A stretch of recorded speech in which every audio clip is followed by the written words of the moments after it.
Bab 471. Mendengar jawaban Xiao Guofeng, para detektif polisi terkejut. Jika Feng Lin benar-benar memiliki syal bermotif bunga matahari, apakah itu berarti? Wow, edisi terbatas. Zhao Yu tak kuasa menahan kegembiraannya, seperti yang dikatakannya melalui telepon. Jika ada kesempatan, bolehkah aku melihat syal itu?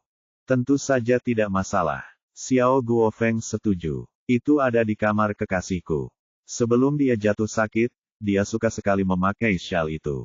Tentu saja, aku akan puas hanya dengan sekali pandang. Terima kasih. Zhao Yu kemudian mengobrol sebentar dengan Xiao Guofeng, sebelum menutup telepon. Bro, setelah melihat dia menutup telepon, Li Bei ini tidak dapat menahan diri untuk tidak berteriak. Karena Feng Lin memakai syal bermotif bunga matahari, dia pasti penculiknya, kan? Apakah dia benar-benar pulih dari pendarahan otaknya?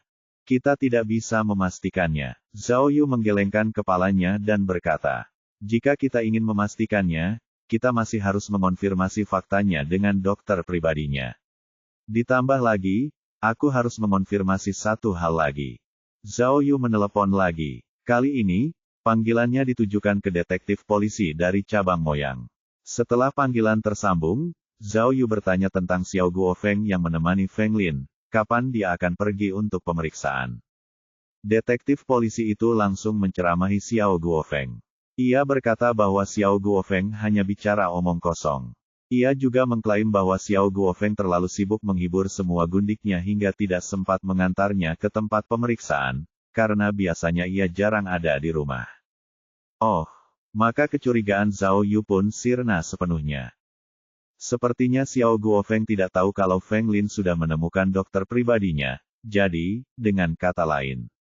Saat Zhao Yu sedang merenungkan hal-hal ini, Liang Huan tiba-tiba mendapat panggilan telepon. Setelah panggilan itu, ia segera melaporkan, Zhao, para ahli dari Departemen Orang Hilang telah selesai membandingkan potret tersebut. Feng Lin dan wanita dalam video pengawasan memiliki kecocokan 87%. Dengan tingkat probabilitas persentase yang begitu tinggi, itu cukup untuk digunakan sebagai bukti langsung. Baiklah, saat dia mengangguk, Zhao Yu tiba-tiba merasa cemas.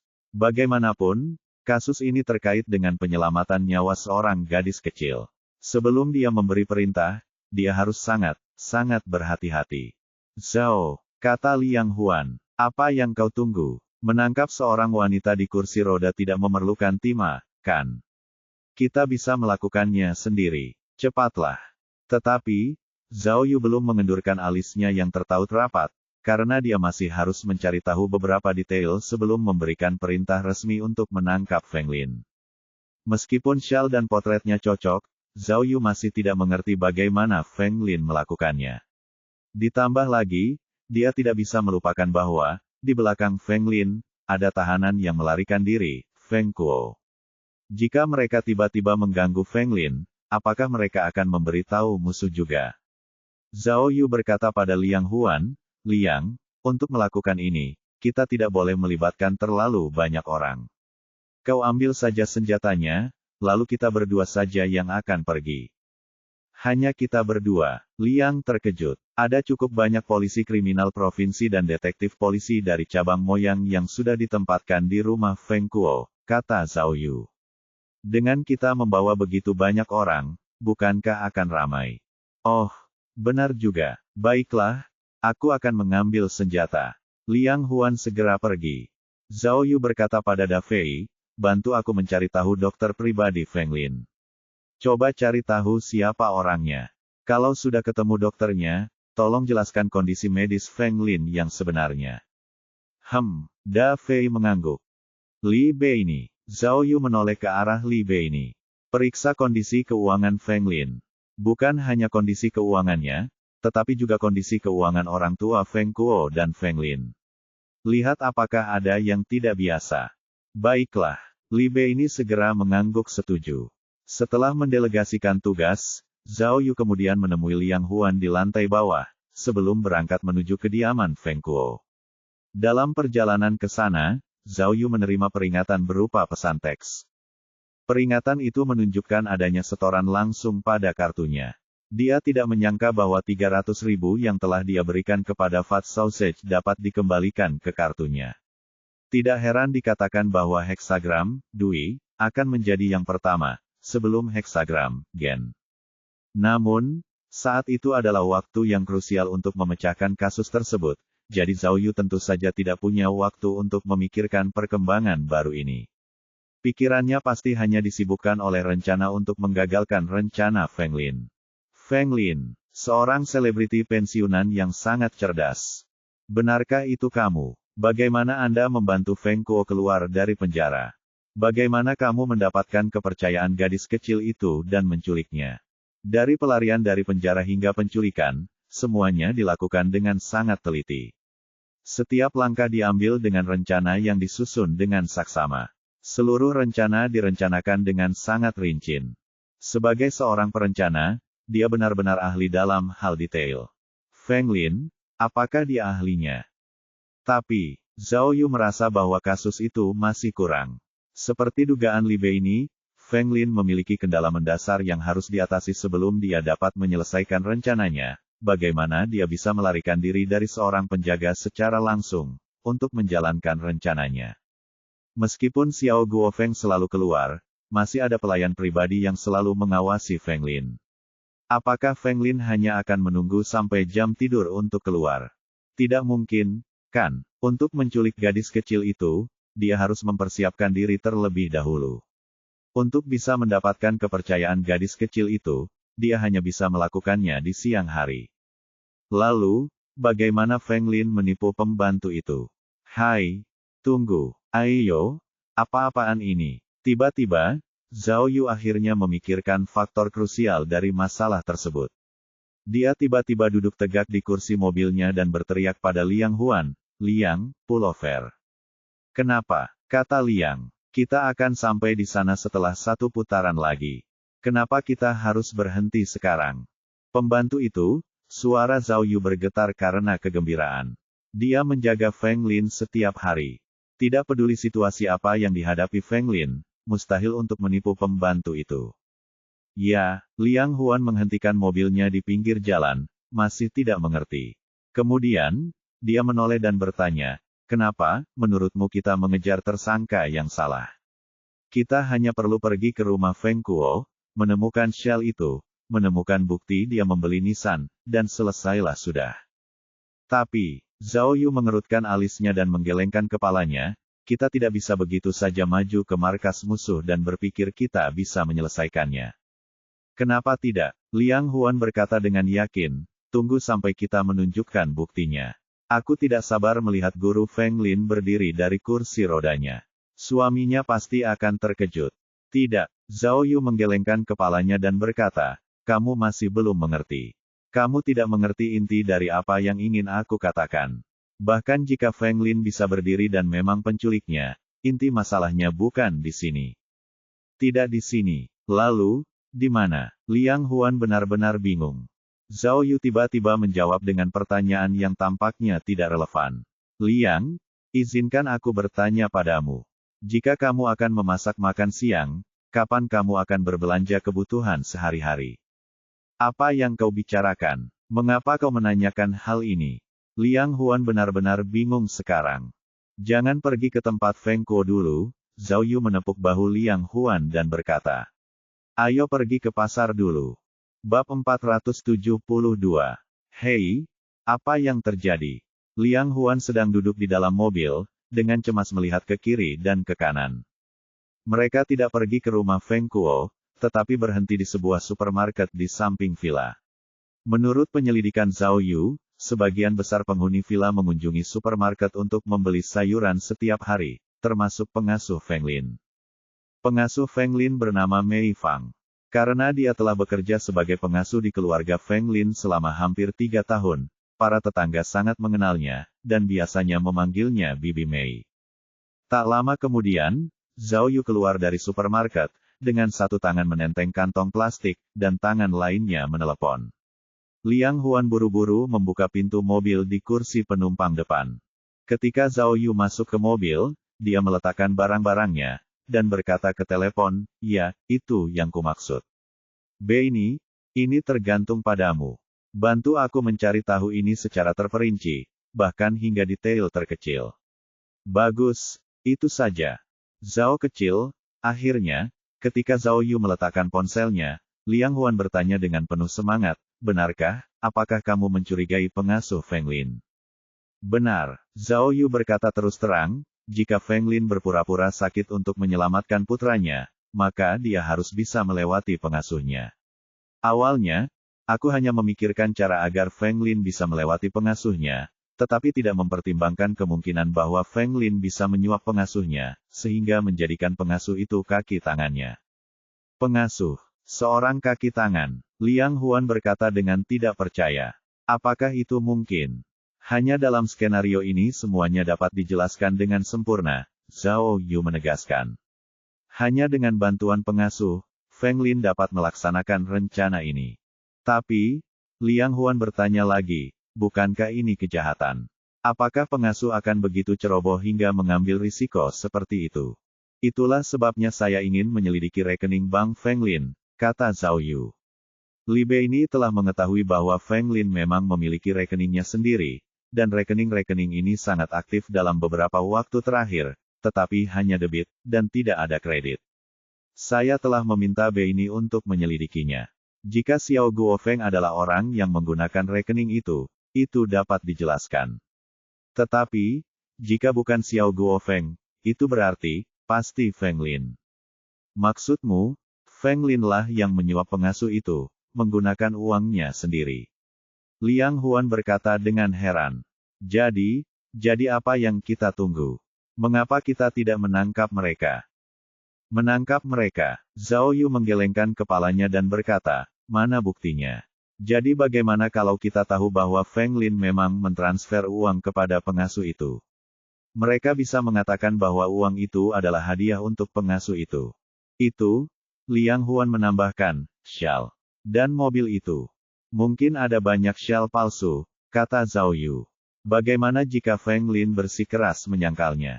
Lagi pula, rencananya sudah dipikirkan dengan matang, bagaimana kita bisa dengan mudah menemukan mobilnya. Jadi, apakah kita harus menunggu sampai kita menemukan dokter pribadi untuk membuktikan bahwa Feng Lin berpura-pura sakit? Liang tua, mengapa kau tidak mengerti? Bahkan jika Feng Lin benar-benar berdiri di depan semua orang, kata Zhao Yu, selama dia tidak mengaku bersalah, tidak ada yang bisa kita lakukan. Ya Tuhan, ternyata, semua ini direncanakan dengan baik oleh Nona Feng. Liang Huan tiba-tiba menyadari. Dia sangat pintar. Artinya, bahkan jika kita mengungkapkan bahwa dia berpura-pura sakit, kita tidak memiliki bukti pendukung bahwa dia adalah seorang penculik. Jadi, apa yang harus kita lakukan? Jadi, Zhao Yu mengeluarkan minuman dari kantong plastik, menyerahkannya kepada Liang Huan, dan berkata, itulah sebabnya aku harus menunggu di pasar ini. Oh, bukan pasar, supermarket. Kenapa? Liang Huan menatap dengan mata terbuka lebar, dan bertanya, apa untungnya kita menunggu di supermarket ini? Hahaha, sambil mencibir, Zhao Yu melihat arlojinya dan berkata, Old Liang, yang terbaik belum datang. Waktu untuk menyaksikan keajaiban akan segera tiba. Kau, Liang Huan mulai marah dan berkata, mengapa kau bahkan menirukan dialog pertunjukan sulap? Cepatlah, Zhao muda, katakan padaku dengan cepat. Baiklah, Zhao Yu menelan sprite dan berkata, ketika aku masih di triad, aku hanya berbicara tentang tujuan, bukan metode. Hal yang sama berlaku dalam penyelesaian kasus. Karena kita di sini untuk menyelesaikan kasus, tidak perlu mencampuri hal-hal lain. Kita tidak boleh terjerat dalam rencana yang dirancang dengan baik oleh Feng Lin, jadi kita harus langsung ke pokok bahasan. Dan, tanpa diduga, begitu Zhao Yu menyelesaikan bagian kalimatnya ini, dia tiba-tiba berhenti. Itu karena pengasuhnya, bernama Bibi Mei, telah muncul di garis pandangnya. Dia ada di sini, Zhao Yu buru-buru menunjuk wanita itu, sambil berkata kepada Liang Huan, itu dia, pengasuh Feng Lin. Saat kedua pria itu berbicara, pengasuh Mei Fang telah memasuki supermarket untuk membeli sayuran. Zhao Yu tampak lebih santai. Ia berkata kepada Liang Huan, Liang tua, Saya baru saja bertanya, dan menemukan bahwa Feng Lin akan datang ke supermarket ini untuk membeli sayuran pada pukul 10 pagi setiap hari. Jam 10 pagi, Liang Huan melihat arlojinya dan berkata, tapi sekarang, baru jam 8.30 pagi. Hehe, Zhao Yu menyipitkan matanya dan berkata dengan nada yang membingungkan, Old Liang, bagaimana menurutmu? Dia datang ke sini pagi-pagi sekali untuk membeli sayuran. Apakah menurutmu dia akan memasak untuk orang lain? Orang lain, Liang Huan mendesak, Zhao muda, jangan main tebak-tebakan denganku. Apa yang terjadi di sini? Mungkin bukan hanya untuk satu orang. Zhao Yu melihat ke jendela kaca besar di supermarket dan berkata, saya sudah bertanya sebelumnya, dan mengetahui bahwa pengasuh Feng Lin, Mei Fang, selalu menemani Feng Lin sepanjang waktu, selama 24 jam. Dia hanya keluar untuk membeli sayur di pagi hari. Menurut staf supermarket, dia biasanya membeli sayur pada pukul 10 pagi, dan pulang ke rumah untuk memasak pada pukul 10.30 pagi. Namun, penyidik yang bertugas di rumah Feng Kuo baru saja memberitahu saya bahwa, selama 2 hari terakhir, Mei Fang pergi membeli sayuran pada pukul 8.30 pagi, tetapi waktu dia kembali ke rumah masih pukul 10.30 pagi. Liang tua, coba tebak. Jika Mei Fang adalah kaki tangan Feng Lin, apa lagi yang akan dia lakukan selain membeli sayuran? Untuk mengantarkan makanan kepada sandera. Dan, Liang Huan menggigil dan berkata, Feng Kuo juga kemungkinan besar ada di sana. Ya, semua jawabanmu benar. Zhao Yu menyeringai dan berkata, karena identitasnya sebagai pengasuh, entah itu Interpol dari provinsi, atau penyidik cabang Moyang, tidak akan ada yang memperhatikannya. Dan, meskipun sandera itu diawasi oleh Feng Kuo, mengingat identitasnya yang sensitif setelah melarikan diri dari penjara, dia tidak akan bisa mengekspos dirinya sendiri. Jadi itu berarti makanannya harus diantar kepadanya. Wow, kau, Liang Huan menatap Zhao Yu dengan ekspresi aneh. Kau penyelidik yang hebat, kau bahkan bisa memikirkan kemungkinan ini. Jadi, dengan kata lain, jika kita mengikuti pengasuh itu, maka kita akan bisa memecahkan kasus penculikan dan pelarian dari penjara. Dan, melihat waktu, Zhao Yu berkata dengan penuh percaya diri, tempat persembunyian sandera tidak jauh dari sini. Feng Lin tidak akan mengatur mereka untuk bersembunyi di tempat yang jauh. Benar, Liang Huan menegakkan tubuh, dan menatap pintu supermarket dengan saksama. Tak lama kemudian, Mei Fang keluar sambil membawa sekantong besar sayuran. Kedua pria itu kemudian mengemudi dengan hati-hati, dan mulai mengikutinya dari belakang. Itulah yang diharapkan Zhao Yu. Ketika Mei Fang keluar dari supermarket, dia tidak memasuki villa tempat rumah Feng Kuo berada, tetapi dia malah memotong jalan dan menuju ke area perumahan lain yang berada tepat di seberang villa. Itu adalah area perumahan bertingkat tinggi modern, dengan lebih dari 20 gedung bertingkat tinggi. Melihat Mei Fang memasuki pintu masuk utama area perumahan dengan membawa kunci, Zhao Yu dan Liang Huan bergegas memarkir mobil mereka di pinggir jalan, lalu bergegas ke pintu masuk utama. Namun, mereka berdua tidak memiliki kunci untuk memasuki pintu masuk utama. Mereka khawatir, jika mereka menunjukkan identitas mereka kepada petugas keamanan, mereka akan mengungkap siapa targetnya. Menghadapi situasi sulit seperti itu, untungnya, seorang penyewa membuka pintu masuk utama untuk keluar, dan mereka berdua memanfaatkan kesempatan itu untuk bergegas masuk pada saat itu juga. Namun, ketika mereka akhirnya berhasil masuk ke area perumahan, mereka tidak dapat menemukan kemana pengasuh itu menghilang. Sialan, Liang Huan menepuk pahanya dengan frustrasi. Ini sangat memalukan, sungguh memalukan. Kita berdua adalah penyidik dari unit investigasi kasus utama, namun kita telah kehilangan jejak seorang pengasuh bersama. Jangan khawatir, jangan khawatir. Zhao Yu berkata dengan santai. Kemanapun dia lari, dia tidak akan pernah bisa bersembunyi dariku. Bab 473. Pada suatu pagi sekitar setengah bulan yang lalu, ada orang-orang yang datang dan pergi di depan pintu masuk sekolah seni Chaoyang. Mereka semua adalah siswa yang datang untuk mengikuti kelas dan orang tua yang mengantar anak-anak mereka ke sekolah. Sebuah sedan Nissan putih melaju dari persimpangan, lalu berhenti di tempat parkir di pinggir jalan. Pintu mobil terbuka, memperlihatkan seorang wanita anggun, yang berpakaian sangat modis. Wanita itu mengenakan syal kuning yang diikatkan di lehernya, dan mengenakan kacamata hitam besar yang menutupi sebagian besar wajah dan matanya. Karena itu, tidak ada yang tahu banyak tentang penampilannya, atau menebak usianya yang sebenarnya. Setelah keluar dari mobil, wanita itu mengeluarkan segulungan kertas gambar dan sekotak pensil warna dari jok belakang. Ia kemudian meletakkan semua barang itu di kap depan mobilnya, membuka gulungan kertas gambar itu. Di kertas gambar, ada gambar yang belum selesai. Wanita itu memegang pensil warna, berpura-pura melihatnya, seolah-olah dia sedang bersiap untuk menyelesaikan gambarnya. Kemudian, Putri Lansuping, Niu, berjalan melewati mobil itu sambil membawa papan gambarnya sendiri di punggungnya. Wanita itu segera berbalik dan menyapanya, "Hai, Nona, apakah kamu juga belajar menggambar? Bisakah kamu membantuku dengan ini?" Wanita itu menunjuk gambarnya yang terpampang di kap mobil.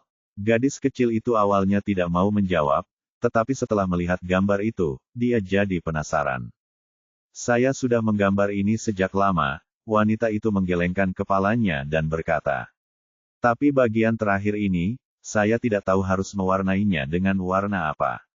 Bisakah kamu membantu saya? Jika hasilnya tidak bagus, guru saya akan menghukum saya." "Oh, guru?" tanya gadis kecil itu penasaran. "Bibi, apakah Anda juga seorang siswa?" "Ya," jawab wanita itu. "Tidakkah kamu tahu bahwa ada kelas menggambar untuk orang dewasa juga? Ini pekerjaan rumah yang diberikan oleh guruku. Jika aku berhasil mengerjakannya, aku bisa mengajar pelajaran seni di masa mendatang." "Oh," Niu mengangguk dan menunjuk gambar itu, lalu menjawab dengan serius, "Bibi, bagian itu bisa kamu warnai dengan warna yang lebih gelap. Dengan begitu, hasilnya akan lebih bagus. Tapi, jangan gunakan warna hitam atau coklat. Kalau tidak, hasilnya tidak akan bagus. Kalau aku akan menggunakan warna ungu." "Oh, benarkah? Terima kasih banyak," kata wanita itu, seolah beban di pundaknya telah terangkat. "Cepatlah berangkat ke sekolah. Jangan terlambat." Selamat tinggal Bibi." Gadis kecil itu melambaikan tangan. Kemudian, saat menatap syal wanita itu, dia tidak bisa menahan diri untuk tidak memuji, "Bibi, syalmu terlihat cantik." "Oh." Wanita itu tertegun, lalu tersenyum. "Terima kasih. Selamat tinggal, Bibi." Gadis kecil itu berbalik dan berjalan menuju sekolah dengan langkah gembira. Sekitar waktu yang sama, 2 hari kemudian, wanita itu, yang mengenakan syal kuning yang sama, muncul di lokasi yang sama dengan mobil putihnya. Ia kembali memegang gambar yang belum selesai. Kali ini, ketika Niu lewat dalam perjalanan ke sekolah, ia berinisiatif untuk menyapa wanita itu, memberikan saran untuk gambar wanita itu. Kemudian, seiring berjalannya pertemuan ini, mereka berdua semakin dekat. Gadis kecil itu, yang tadinya naif, lama-kelamaan mulai menyukai wanita itu, yang sangat ramah. Ia bahkan memperlakukan wanita itu seperti temannya. Selain memberikan saran tentang gambar, mereka berdua mulai membicarakan berbagai hal.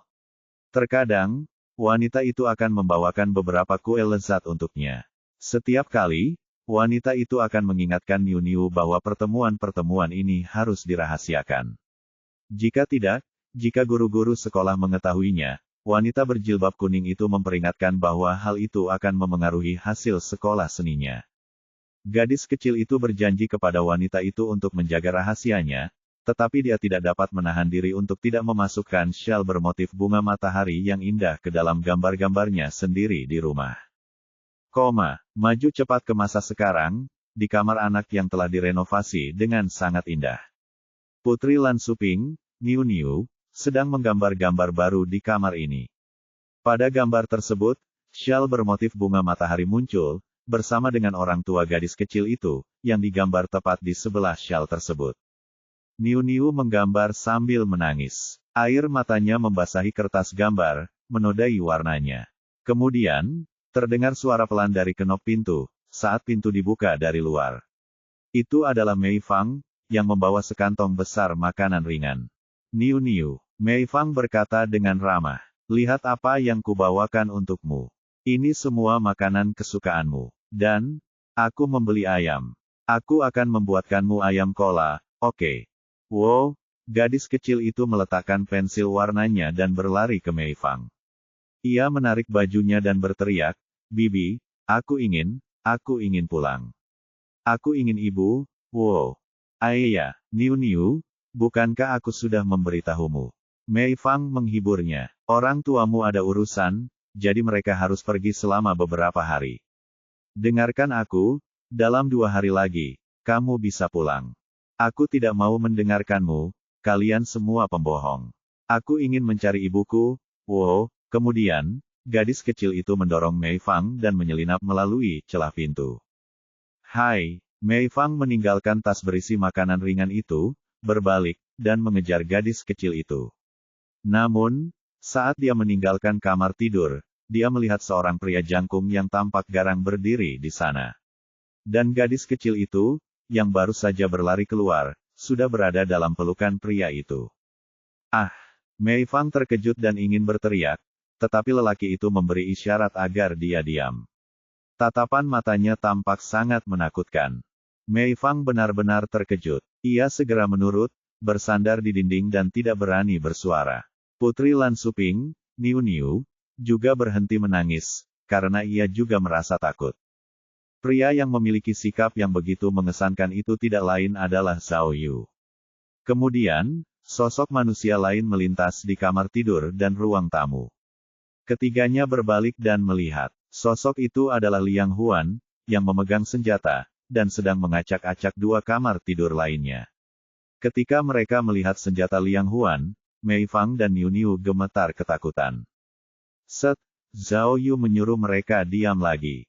Dalam waktu 1 menit, Liang Huan keluar dari 2 kamar lainnya dan bergumam, apa-apaan ini? Kamar tidurnya bahkan belum direnovasi. Apa? Zhao Yu terkejut. Dia segera berbalik dan membentak Mei Fang, yang ada di sebelahnya. Katakan padaku, di mana Feng Kuo? Hah? Mei Fang menggigil ketakutan. Wajahnya pucat, dan dia bahkan tidak bisa bicara. Kami polisi. Zhao Yu berteriak lagi. Cepat beritahu aku, di mana Feng Kuo bersembunyi. Wow. Zhao Yu berteriak, membuat gadis kecil itu ketakutan hingga menangis lagi. Hei, gadis kecil, jangan, Zhao Yu panik, dengan cepat menurunkan suaranya dan berkata, aku seorang polisi, dan aku di sini untuk menyelamatkanmu.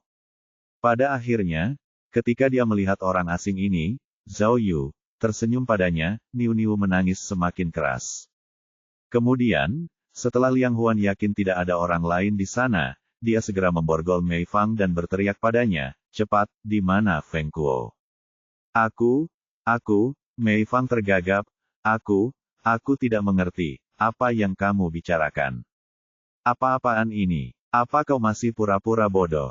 Liang Huan memegang senjatanya dan berteriak, kau sudah selesai, tidak bisakah kau katakan? Cepat dan katakan dengan jujur, mungkin kau bisa diberi hukuman yang lebih ringan. Kalau tidak, hukumanmu akan sangat berat. Saya hanya diminta untuk mengurus anak itu. Saya tidak tahu apa-apa lagi, kata Mei Fang dengan percaya diri. Ayo, kurasa kau tidak akan menyerah sebelum melihat peti matimu sendiri, kan? Liang Huan mulai kesal. Ia hampir saja kehilangan kesabarannya, tetapi Zhao Yu menghentikannya. Zhao Yu menurunkan Niu Niu dan mengamati sekelilingnya dengan saksama. Itu adalah unit sudut dengan 3 kamar tidur yang terletak di lantai 17. Kamar yang mereka gunakan untuk menahan Niu Niu terletak di sebelah utara ruang tamu. Itu adalah ruangan yang tertutup sepenuhnya tanpa jendela. Oleh karena itu, meskipun Niu Niu menangis di dalam ruangan, tidak ada seorang pun yang akan memperhatikan dari luar. Melihat ke kamar-kamar lainnya, tidak ada yang direnovasi. Bahkan dapurnya hanya memiliki peralatan memasak kecil yang terpasang. Tampaknya semua yang ada di sana dipersiapkan khusus untuk penculikan Putri Lan Suping. Cek, ada yang tidak beres. Melihat semua yang terhampar di depan matanya, Zhao Yu merasa aneh. Tidak ada pakaian pria, sepatu, aksesoris, atau barang lainnya. Mungkinkah Feng Kuo tidak tinggal di sini sama sekali? Dan jika tidak, kemana dia pergi? Bab 474. Gadis kecil, saat kau terjebak di sini, apakah kau pernah melihat orang lain? Seperti orang ini. Kemudian, Zhao Yu menunjukkan foto Feng Kuo kepada gadis kecil itu. Meskipun gadis kecil itu masih menyeka air matanya, dia melirik foto di telepon dan menggelengkan kepalanya. Cek-cek, alis Zhao Yu kembali berkerut. Dari apa yang dilihatnya, Feng Kuo belum pernah datang ke sana sebelumnya. Zhao Yu tidak dapat memahami kenyataan bahwa Sandera telah ditemukan, tetapi masih belum ada tanda-tanda tahanan yang melarikan diri, Feng Kuo. Mungkinkah Feng Kuo bersembunyi di tempat lain? Ya. Liang Huan melaporkan situasi tersebut ke markas besar, cepat dan beritahu Lan Suping. Putrinya telah ditemukan, tetapi tidak ada tanda-tanda Feng Kuo. Ya, tentu saja, bagaimana mungkin aku tidak tampil luar biasa dengan ketua tim Zhao? Hehehe, oke. Setelah melapor, Liang Huan meletakkan telepon dan memberitahu Zhao Yu, Zhao, pasukan akan segera tiba, dan anggota keluarga Sandera juga telah diberitahu. Zhao. Pada saat itu, Zhao Yu sedang merenung, jadi dia tidak mendengar apapun sampai Liang Huan berteriak. Baru saat itulah Zhao Yu tersadar kembali, berkata di telinga Liang Huan dengan lembut, Liang, jika Feng Kuo ada di sini, itu tidak akan semudah ini. Jika dia ada di sini, begitu dia mendengar kita, akan sulit bagi kita untuk menangkapnya. Jadi, Liang Huan tidak bisa mengikuti irama pikiran Zhao Yu. Zhao Yu tidak menjawab, tetapi berjalan ke arah Mei Fang sambil berkata, aku bilang, Kak Mei. Tidakkah kau pikir kau akan baik-baik saja jika kau tidak mengatakan apa-apa? Sebenarnya, aku sudah tahu, bahkan jika kau tidak memberitahuku. Mei Fang tidak berani menatap mata Zhao Yu yang gagah, tetapi hanya menunduk, tidak mengucapkan sepatah kata pun. Liang, kata Zhao Yu sambil berbalik untuk memberitahu Liang Huan, jangan menunda lagi. Kita tidak bisa menunggu lebih lama lagi. Ayo, tangkap dia. Aku akan membawa anak itu. Kita akan pergi mencari Feng Ling dan menghadapinya secara langsung. Hah? Liang Huan tercengang dan berkata, Zhao, bukankah ini melanggar aturan? Kita sudah menyelamatkan Sandera. Jika kita membawa mereka keluar, bukankah itu terlalu berisiko? Ditambah lagi, aku sudah memberitahu markas besar. Kalau begitu, beritahu mereka sekali lagi, Zhao Yu sangat tegas. Biarkan markas besar mengirim 2 pasukan. Satu ke sini, untuk menyelidiki tempat kejadian, dan yang lainnya ke rumah Feng Lin, untuk menemui kita. Jangan menunda lebih lama lagi. Kehilangan kesempatan ini akan membuat kita semakin sulit menemukan Feng Kuo. Maksudmu, kau akan menginterogasi Feng Lin? Liang Huan menggelengkan kepalanya dan berkata, tapi, Feng Lin bersusah payah membantu Feng Kuo keluar dari penjara. Apa kau benar-benar berpikir dia akan mengirim Feng Kuo keluar? Itulah sebabnya kita harus membuatnya lengah. Kita harus mengejutkannya. Zhao Yu berkata dengan licik. Tidakkah kau ingin melihat di mana guru Feng berdiri dari kursi rodanya? Ini adalah kesempatan terbaikmu. Hah? Mendengar apa yang dikatakan Zhao Yu, Mei Fang tidak bisa menahan diri untuk tidak berseru kaget. Tapi, Liang Huan masih ragu-ragu. Pasukan itu akan tiba dalam beberapa menit. Kita tidak perlu menunggu mereka. Bagaimana jika Feng Kuo tiba-tiba muncul? Hehehe, jangan khawatir. Zhao Yu berkata dengan percaya diri. Feng Kuo pasti tidak akan muncul di sini. Ayo pergi. Kemudian, Zhao Yu memegang tangan gadis kecil itu dan berjalan keluar. Liang Huan melihat Zhao Yu bersikeras, jadi dia tidak berusaha menghentikan keduanya saat mereka pergi, melainkan mengawal Mei Fang untuk mengejar Zhao Yu. Zhao, di dalam lift, Liang Huan tidak dapat menahan diri untuk tidak memuji, bagaimana kamu bisa begitu cakap? Itu adalah pintu anti-maling, jadi bagaimana kamu bisa membukanya dengan apapun yang kamu temukan? Apa yang kamu keluarkan tadi? Bagiku itu tampak seperti tusuk gigi.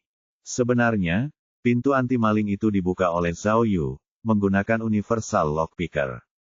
Tusuk gigi itu hanya untuk berpura-pura. Tentu saja, Liang Huan tidak tahu itu. Beraninya kau bilang kau lulusan sekolah polisi. Zhao Yu langsung menjawab, bukankah kau pernah mengikuti kelas, di mana mereka mengajarimu cara membuka kunci? Liang Huan menjulurkan lidahnya dan membuat wajah cemberut. Ada kelas seperti itu di sekolah polisi. Kenapa aku tidak pernah mengikuti kelas itu selama aku di sana? Dan, bagaimana kau tahu mereka akan menyembunyikan sandera di tempat seperti itu? Kau sungguh luar biasa.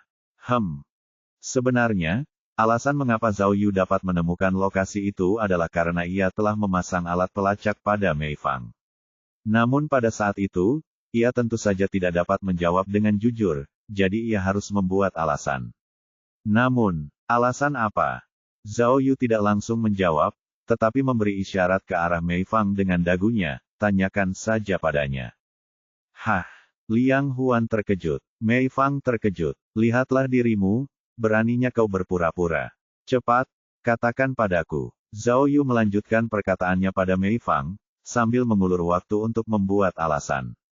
Ketika Liang Huan dan Mei Fang menatapnya, keduanya bingung, akhirnya ia menemukan alasannya. Kak Mei, rumah ini atas namamu. Uangnya dibayar oleh guru Feng Lin, kan? Tanyanya.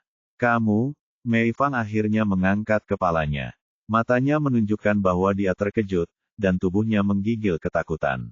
Oh, Liang Huan tiba-tiba mengerti dan mengacungkan jempol kepada Zhao Yu. Zhao Yu, kamu hebat sekali. Bro, aku jadi tertarik. Aku tidak tahu kamu juga memeriksa kondisi keuangan pembantu itu. Kamu benar-benar hebat. Kemudian, dia berbalik dan berkata kepada Mei Fang, guru Feng Lin sangat murah hati. Untuk menarikmu, dia bahkan tidak keberatan membelikanmu rumah besar. Kalau aku mungkin juga akan yakin. Hahaha. Mei Fang kehilangan kata-kata dan menundukkan kepalanya.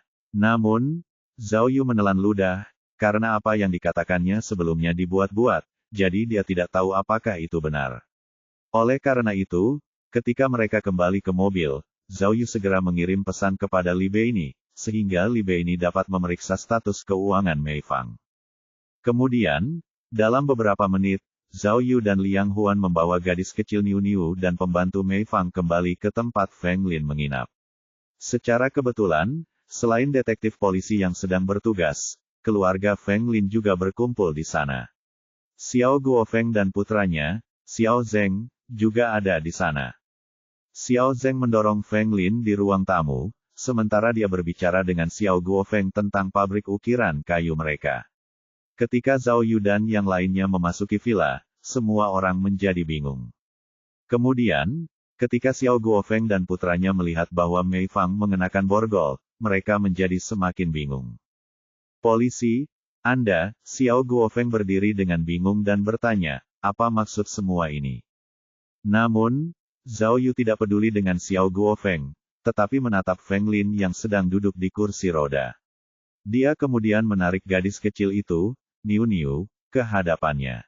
Pada akhirnya, ketika Feng Lin melihat gadis kecil itu, dia gemetar, seperti baru saja disambar petir. Bibi, kamu. Niu Niu langsung mengenali Feng Lin. Dia bertanya dengan rasa ingin tahu, mengapa kamu duduk di kursi roda? Apakah kamu sakit? Gadis kecil, Zhao Yu memegang tangan Niu Niu dan berkata dengan penuh emosi, kau benar. Bibi Fen memang sakit, tapi yang dideritanya adalah sejenis penyakit jantung. Mendesah.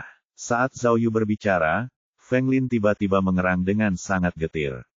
Segera setelah itu, di depan mata semua orang, dia berdiri dari kursi rodanya. Bab 475. Xiao Zhen mendorong kursi rodanya ke depan. Ia melihat Feng Lin tiba-tiba berdiri dari kursi rodanya, terkejut, lalu mundur beberapa langkah. Ia menghantamkan punggungnya ke tangki ikan besar, dan air dari tangki itu memercik ke tanah. Bahkan ikan-ikan pun berenang ketakutan. Xiao Guofeng juga terguncang oleh pemandangan itu, dan berlutut di lantai. Wow, para detektif polisi terkejut, semuanya panik, karena mereka tidak tahu harus berbuat apa. Ya ampun, Liang Huan secara naluriah meraih sarung pistolnya. Kalian semua, Feng Lin membelalakan matanya, lalu mengangkat jarinya untuk menunjuk ke arah Zhao Yu. Bagaimana kau tahu? Apa salahku? Cek. Mendengar itu, Zhao Yu menggendong gadis kecil Niu Niu, sambil cemberut pada Feng Lin. Akan selalu ada kebenaran yang terungkap dalam kejahatan apapun. Setiap naskah kriminal yang ditulis dengan baik akan tetap memiliki kekurangannya. Guru Feng Lin, sejak saat kamu memutuskan untuk menjalankan skema penculikan, kamu sudah kalah. Aku kalah. Feng Lin tersenyum dingin. Aku kalah. Lan Suping sudah mengakui bahwa dialah pembunuhnya, bukan? Anakku tidak bersalah. Tidak, bukan begitu, Liang Huan segera menjawab. Itu hanya informasi palsu yang kami sampaikan ke polisi. Itu hanya kebohongan. Lan Suping mengaku bersalah. Zhao Yu tidak menyangka Liang Huan akan mengungkapkan kebenarannya secepat itu. Ia ingin menghentikannya, tetapi sudah terlambat. Apa? Palsu? Kenapa? Bagaimana mungkin? Aku tertipu? Feng Lin tiba-tiba merasa pusing, lalu jatuh ke kursi rodanya. Ibu, Xiao Zeng bergegas maju untuk memeriksanya. Xiao Guofeng juga berlari ke arahnya. Pada saat itu juga semua orang di cabang Moyang tengah menerima telepon dari atasan mereka, yang tengah mencari klarifikasi mengenai fakta kasus penculikan tersebut. Namun, melihat Feng Lin yang baru saja berdiri tadi, mereka masih belum pulih dari keterkejutannya. Mereka tercengang. Guru Feng, melihat Feng Lin pingsan, pembantu Mei Fang merasa cemas dan ingin bergegas menolong, namun ditahan oleh Liang Huan. Petugas polisi, tolong biarkan saya memeriksanya. Mei Fang panik, dan sambil menangis, dia memohon, Guru Feng belum pulih sepenuhnya dari penyakitnya. Dia harus segera minum obatnya. Ini, Liang Huan memandang Mei Fang, lalu ke Zhao Yu. Zhao Yu mengangguk pelan, lalu Liang Huan melepaskan Mei Fang dari borgolnya. Ada sekitar 7 polisi kriminal di tempat kejadian, jadi wajar saja mereka tidak khawatir dia akan melarikan diri. Mei Fang segera datang ke hadapan Feng Lin dan mengeluarkan pil dari kantong samping kursi roda, lalu menawarkannya kepada Feng Lin untuk diminum. Feng Lin pun mulai merasa lebih baik. Ini, apa yang terjadi? Xiao Guofeng bingung. Dia terkejut dan senang, namun takut. Feng Lin, bangun. Bagaimana kamu bisa berdiri? Kenapa kamu tidak memberitahuku? Bu, bangun, Xiao Zeng juga memanggilnya dengan perasaan campur aduk. Kemudian, detektif polisi dari cabang Rongyang, yang dipimpin oleh Mao Wei, masuk dari pintu masuk utama. Mereka dengan cepat mengepung seluruh villa. Di belakang Mao Wei, Lan Suping dan istrinya Gao Ting berlari ke depan dari belakang. Ketika mereka melihat putri mereka Niu Niu selamat, mereka terkejut dan memeluknya, meneteskan air mata kebahagiaan. Niu Niu, kau mengejutkanku, wow, Gao Ting menangis, sementara Lan Suping juga meneteskan air mata. Niu Niu memeluk erat leher orang tuanya sambil meratap sedih. Niu Niu jangan menangis. Diamlah. Lan Suping tersedak, menenangkannya. Ayah akan membelikanmu 1 set papan gambar baru saat kita pulang nanti, oke? Tepat saat Feng Lin mendengar suara Lan Suping, dia tiba-tiba duduk tegak. Kemudian, ketika dia memastikan bahwa orang di hadapannya memang Lan Suping, dia berdiri dari kursi rodanya dan menunjuk ke arah Lan Suping dan memarahi, pembunuh. Pembunuh. Apa? Lan Suping tertegun dan berbalik. Ketika dia melihat Feng Lin, dia gemetar ketakutan. Bibi Feng, aku. Dasar pembunuh. Feng Lin berteriak histeris. Itu kau. Kau membuat kuoku mendekam di balik jeruji besi selama 10 tahun. Dasar pembunuh. Pembunuh. Polisi, cepat tangkap dia, tangkap dia. Bibi Feng, dengarkan aku. Kata Lan Suping, merasa dirugikan. Aku tidak membunuh siapapun, sungguh. Demi Tuhan, aku tidak membunuh siapapun, dan aku juga tidak menjebak Feng Kuo. Banteng, Feng Lin meraung. Kau cemburu pada Kuo, karena dia lebih tampan darimu, dan lebih berbakat darimu. Kau cemburu karena dia mengambil wanita yang kau cintai, jadi kau menggunakan cara yang tercela untuk menjebaknya. Kau, pembunuh. Bibi, itu benar-benar bukan aku. Teriak Lan Suping, dengan air mata di wajahnya.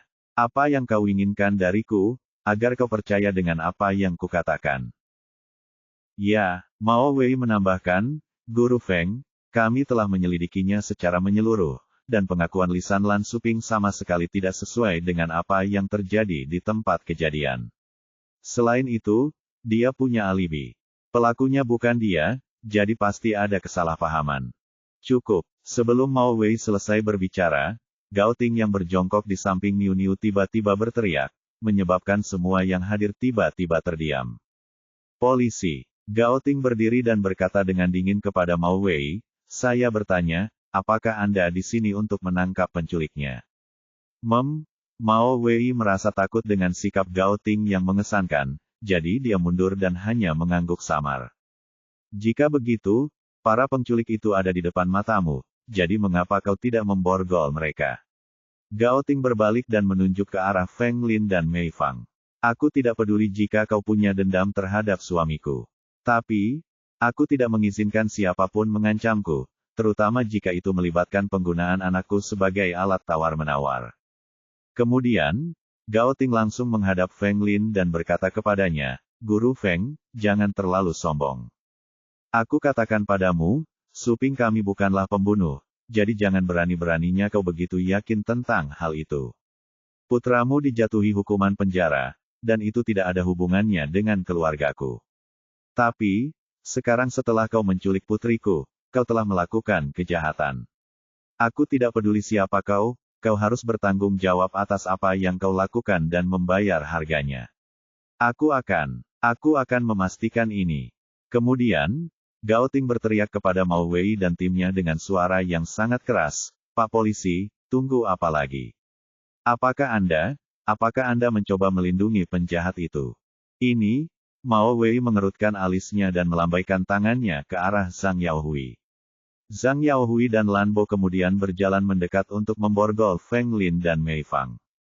Jangan, bagaimana ini bisa terjadi? Xiao Guofeng segera memohon, Feng Lin mengalami pendarahan otak. Bagaimana mungkin dia penculiknya? Ini pasti salah paham. Bro, Zhang Yaohui berkata dengan canggung, apakah dia melakukan ini atau tidak, silakan pergi ke kantor polisi. Kami akan mencari tahu nanti. Guru Feng, silakan ikuti kami. Kemudian, Zhang Yaohui maju untuk mendorong kursi roda. Tunggu. Di aula, tiba-tiba terdengar suara gemuruh lain yang meredam diskusi yang berisik. Kemudian, di depan mata semua orang, Zhao Yu perlahan berjalan ke tengah aula dan berkata, semuanya, saya tidak peduli apakah kalian punya dendam sebelumnya, saya seorang polisi, di sini untuk menyelesaikan kasus. Jangan lupa, sebelum menangkap seorang penjahat, saya harus menginterogasi mereka tentang kasus lainnya. Kemudian, Zhao Yu menunjuk ke arah Feng Lin. Guru Feng, karena sudah seperti ini, cepatlah dan beritahu kami, di mana kamu menyembunyikan Feng Kuo.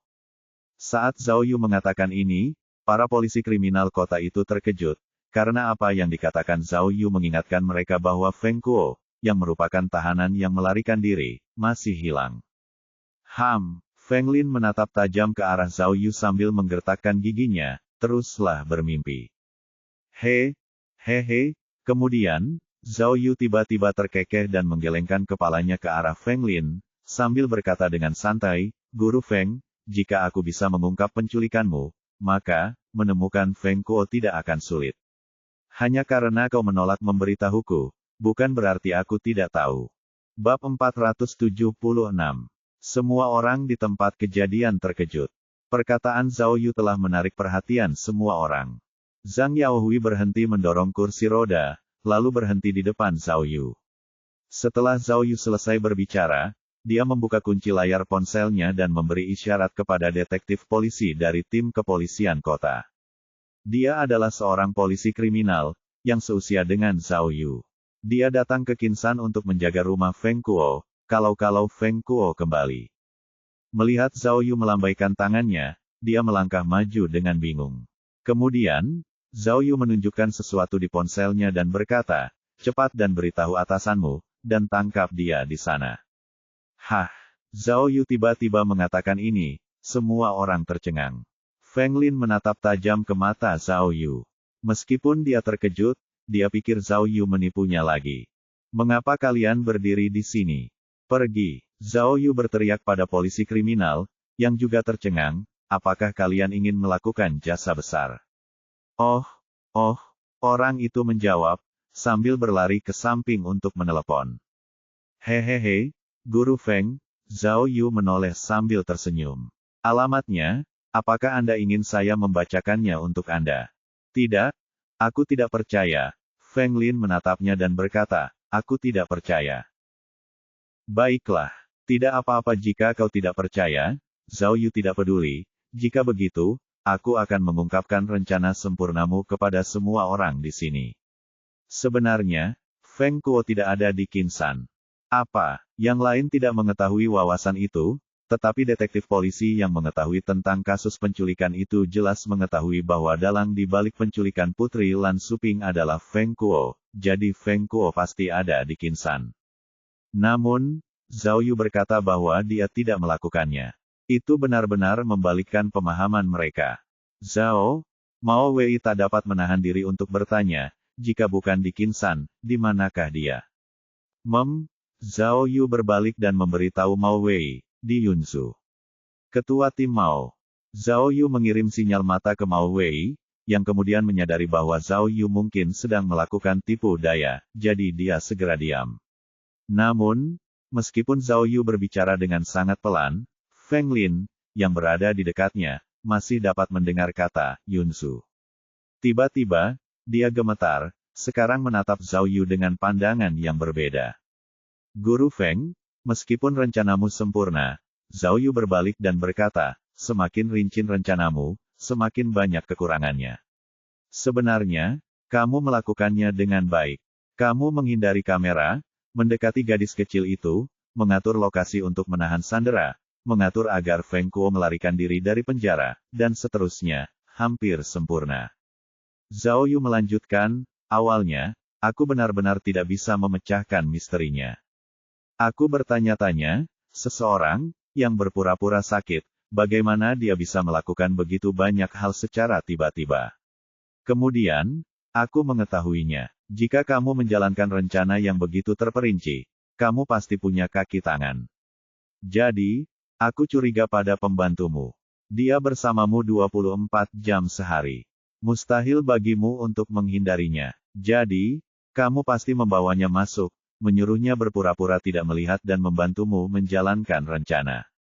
Zhao Yu terus menjelaskan kegagalannya dalam rencana itu, dengan berkata, hasilnya membuktikan dugaanku. Kita hanya perlu mengikuti pembantumu, yang tentu saja menuntun kita ke jawaban kita. Tapi, aku tidak mengerti, di mana kelemahanku yang terungkap dan menarik kecurigaanmu. Feng Lin tidak bisa menahan diri untuk bertanya. Gampang, syal bermotif bunga matahari. Zhang Yaohui tak kuasa menahan diri untuk menjawab. Hei, Zhao Yu kesal. Dia memutar matanya ke arah Zhang Yaohui dan memarahi. Zhang, bisakah kau tutup mulutmu? Tidak bisakah kau lihat bahwa sudah waktunya bagiku untuk membanggakan diriku sendiri? Oh, maaf, Zhang Yaohui segera menutup mulutnya, sementara detektif polisi lainnya tidak bisa menahan tawa. Ya, syal bermotif bunga matahari itu mengkhianatimu. Guru Feng suka berdandan. Zhao Yu menirunya, menggoda, kamu tidak menyangka bahwa gadis kecil itu akan menggambar syal bermotif bunga matahari milikmu dan menggantungnya di dinding kamarnya agar semua orang bisa melihatnya, kan? Tapi, aku bahkan tidak tertangkap kamera, jadi bagaimana kau tahu kalau aku memakai syal? Feng Lin bertanya, karena dia tidak mengerti. Guru Feng, di sana, Liang Huan baru saja hendak berbicara, namun langsung terdiam melihat tatapan mematikan Zhao Yu.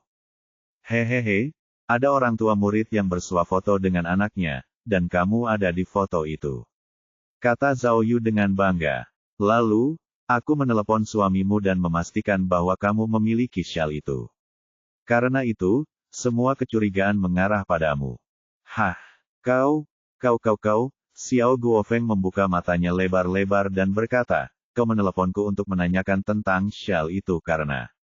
Lalu, wajah Feng Lin menjadi canggung. Biar aku lanjutkan, oke. Zhao Yu menunjuk pembantunya, Mei Fang, dan berkata, awalnya, aku tenggelam dalam pola pikir yang sudah biasa. Kupikir Guru Feng menculik gadis kecil itu dan membiarkan Feng Kuo mengawasinya. Namun, saat kami menemukan tempatmu menyembunyikan sandera, Feng Kuo sudah tidak ada. Saat itulah aku menyadari bahwa aku salah. Zhao Yu melanjutkan, jika Feng Kuo yang akan menjaga gadis kecil itu. Selama persediaan makanannya cukup, tidak ada alasan bagi Bibi Mei untuk mengambil risiko memasak untuk gadis kecil itu. Oleh karena itu, aku menata ulang alur pikiranku untuk mengambil pendekatan yang berbeda. Kemudian, suasana menjadi begitu sunyi, mereka dapat mendengar suara jarum jatuh. Semua orang tertarik dengan proses spekulasi Zhao Yu ini. Sebenarnya, Zhao Yu mengangguk pada Feng Lin, berkata, Guru Feng, kesalahan kedua yang kamu buat adalah menuliskan nama properti tempat kamu menyembunyikan sandera sebagai milik Mei Fang. Cacat itu terlalu besar. Setelah itu, kami hanya perlu memeriksa dengan nama Mei Fang dan berhasil menemukannya. Zhao Yu mengangguk lalu menggelengkan kepalanya, lalu melanjutkan, tetapi, jika rumah itu bukan atas nama Mei Fang, dia tidak akan merasa tenang. Jadi, tindakan kecil ini akan memengaruhi situasi secara keseluruhan. Jika kita tidak mencurigai Guru Feng, kita tidak akan menyadari bahwa ada yang salah dengan Mei Fang. Dan jika kita tidak menyadari bahwa ada yang salah dengan Mei Fang, kita tidak akan dapat menemukan sandera itu. Tanpa mencari sandera itu, jangan sebut-sebut tentang mencari tahu tentang Feng Kuo. Ketika Zhao Yu berbicara, Feng Lin dan Mei Fang tampak sedikit aneh. Tampaknya samar-samar, mereka masih memiliki harapan, atau setidaknya masih percaya pada keberuntungan. Namun, harapan mereka dengan cepat memudar. Guru Feng, tentang penyanderaan, masalah ini sudah ditangani. Jadi, mari kita bicarakan tentang Feng Kuo yang melarikan diri dari penjara. Zhao Yu mengangkat sudut bibirnya dan tersenyum nakal. Tentang Feng Kuo, awalnya aku juga salah paham. Kupikir, salah satu dari kalian pergi ke Yunzu untuk membantu Feng Kuo melarikan diri dari penjara dan membawanya kembali ke Qinsan. Tetapi, setelah aku merenungkannya berulang kali, aku menyadari bahwa tidak mungkin bagi kalian berdua untuk pergi ke Yunzu. Zhao Yu berkata dengan mantap, kalian berdua harus menjalankan penculikan itu. Meskipun waktunya memungkinkan, agar kalian dapat berkendara di jalan raya di tengah malam dan membawa serta tahanan yang melarikan diri itu, bahaya kalian akan terbongkar terlalu tinggi. Jadi, pelarian Feng Kuo dari penjara, bagaimana kalian melakukannya? Setelah Zhao Yu menciptakan ketegangan, dia mengungkapkan jawabannya, begitulah. Guru Feng, selain pelayanmu Mei Fang, kamu punya kaki tangan lain. Bab 477. Malapetaka. Ketika Zhao Yu mendengar bahwa ada kaki tangan lainnya, pelayan Mei Fang berlutut di lantai. Bukan hanya Feng Lin yang terkejut, semua orang di tempat kejadian juga terkejut oleh Zhao Yu. Bahkan keluarga Lan Suping menoleh karena penasaran. Zhao Yu menyingkirkan rambut dari dahinya dan mendesah. Semuanya, jangan terlalu terkejut, berbanggalah. Sebenarnya, aku hanya mengada-ada tadi. Rumah tempat mereka menyembunyikan sandera, nama pemiliknya bukan Mei Fang tapi, Zhao Yu menunduk menatap ponselnya dan membaca nama itu dengan keras, Zhang Haibo. Zhang Haibo. Semua orang dibuat bingung oleh Zhao Yu, karena tidak ada yang mengerti apa yang sedang dibicarakannya. Para detektif polisi di cabang Rong yang saling bertukar pandang, merasa bahwa nama itu tidak dikenal. Namun, di telinga Feng Lin dan Mei Fang, nama itu jelas mengejutkan mereka. Di mata mereka, mereka telah kehilangan secercah harapan. Mengenai pelarian Feng Kuo dari penjara, Zhao Yu tetap tersenyum, sementara dia berkata kepada Feng Lin dengan serius, kau meremehkan kekuatan kami sebagai polisi kriminal. Sebelum menyelidiki kasus ini, kami mengambil catatan pengunjung penjara Feng Kuo dan menyelidiki semua orang secara terperinci. Selama 10 tahun di sana, banyak orang datang untuk mengunjungi Feng Kuo di penjara. Jadi, kau bisa bayangkan beban kerja kami. Zhao Yu menggelengkan kepalanya. Namun, untuk menemukan kebenaran, bahkan beban kerja yang sangat besar tidak akan menghentikan kami. Karena itu, kami akhirnya menemukan Zhang Haibo di antara semua pengunjung penjara. Oh, Para detektif polisi mendengarkan dengan penuh minat. Zhang Haibo hanya muncul 2 kali dalam catatan pengunjung penjara, tetapi, Zhao Yu berkata dengan suara berat, kunjungannya baru-baru ini dilakukan dalam 2 bulan terakhir, dan kunjungan terakhirnya sangat dekat dengan saat Feng Kuo melarikan diri. Informasi tersebut menunjukkan bahwa Zhang Haibo menjual furnitur secara grosir. Jadi, secara teori, karena Feng Kuo dikenal dengan keterampilan mengukir kayunya, tampaknya dia bisa bergaul baik dengan pedagang grosir furnitur. Ia melanjutkan, namun, jika kami menyelidikinya lebih lanjut, kami akan menyadari bahwa keduanya tidak memiliki kesamaan apapun selain ini. Sampai, kami mengetahui bahwa, dalam catatan Zhang Haibo, ia memiliki seorang istri bernama Mei Fang.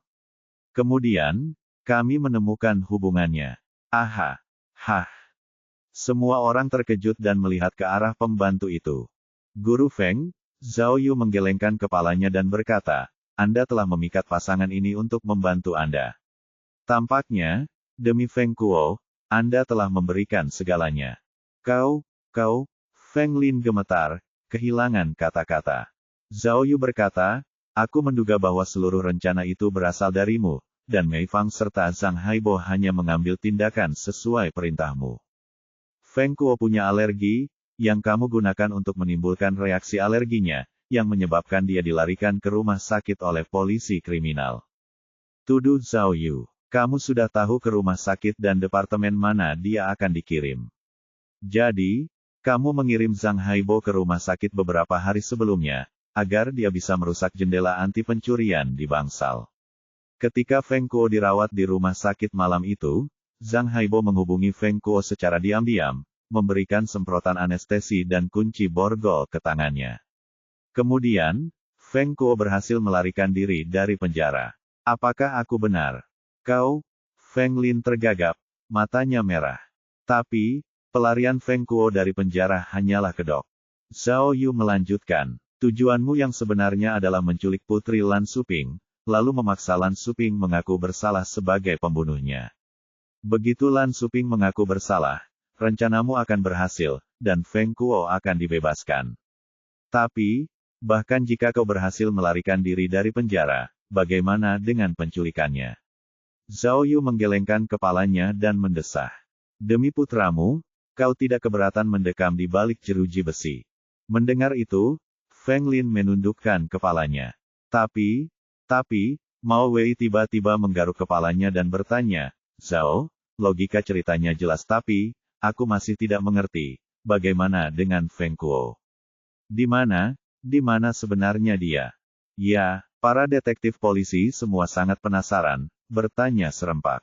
Hehe, Zhao Yu tersenyum tipis dan berkata, di rumah tempat dia menyimpan Niu, Guru Feng sudah melakukan kesalahan.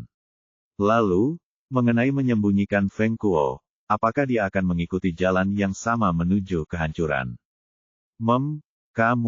Maksudmu, Mao Wei masih menggaruk kepalanya. Saya meminta Li Beini untuk menyelidiki status keuangan pasangan itu, Zhao Yu mengumumkan dengan sungguh-sungguh. Rumah di Qinsan didaftarkan atas nama Zhang Haibo, sementara Mei Fang adalah pemilik lainnya. Di Yunzhou, pasangan itu juga memiliki properti lain, yang baru dibeli tahun ini. Lokasinya telah saya kirimkan ke pasukan provinsi. Wow, serius. Polisi lainnya menatap Zhao Yu dengan mulut menganga. Mereka berkomentar kagum, tidak menyangka akan seperti ini. Ini sepertinya terlalu mudah, bukan? Tapi, sulit untuk memikirkan semua itu. Ya, kata Liang Huan, kedua tangannya terentang di depannya.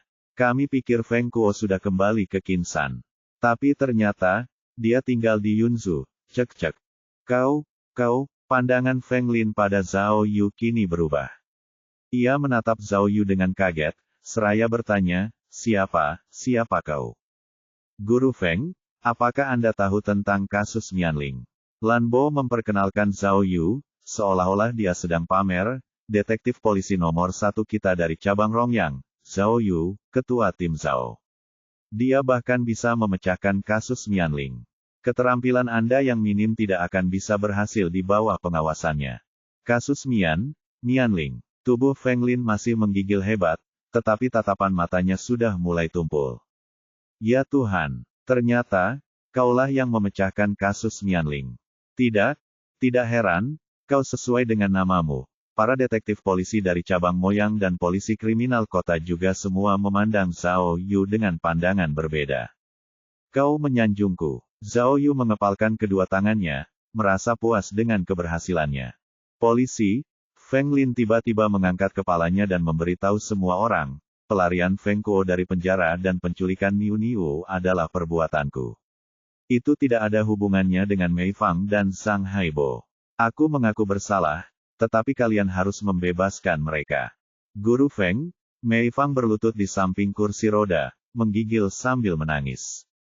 Guru Feng, kata Mao Wei dengan canggung, apakah mereka bersalah atau tidak, itu bukan urusan Anda atau kami. Kita harus membiarkan kebenaran berbicara.